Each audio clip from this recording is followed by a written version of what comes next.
Sitting in his office at school, Emil Wadia tells us of the day he nearly lost his life. كان في شاشة فوقي فاعتقدت الوهلة إن The explosion happened while we were praying. It was so quick. I first thought it was one of the large screens above us that burst and blew up. But when I woke up, I looked around and found everyone either on the floor or sleeping on the decks full of blood. That's when I realized it was a bomb blast. What made matters worse is that he couldn't save a friend who sat close to him. I looked at him and he was leaning on the deck as if sleeping. I tried to pull him up, but I couldn't. My leg was injured, so I couldn't press on it to pull his weight up. Also from the shock of the incident, I felt very weak. Then one of his friends joined me as we tried to pull him to safety, but it was too late. We could see he was in his last breath and he passed away.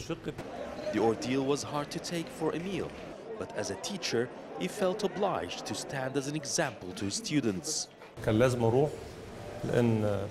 I had to go back where it all happened in the church to be a role model to my students and teach them that fear is the worst disease you can have. Should I be afraid of a bomb or the road or an accident or to fall off anything? Fear is endless and shouldn't control us.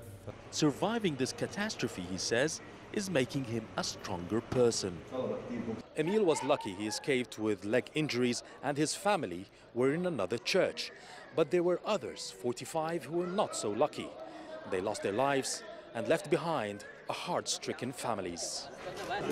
One is Marianne, whose husband Raouf Thabit, a deacon at the church, was killed in the suicide bomb attack.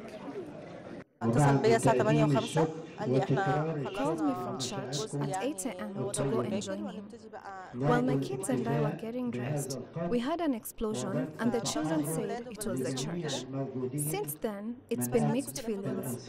Though I know he's in heaven and should be happy for him, I've been very sad and can't stop crying. Sweet memories of my husband are on my mind all the time. But in spite of losing her husband in such tragic circumstances, Marianne showed a rare form of bravery and tolerance. Now I know that my husband has gone to heaven. It's a pleasant gift from God.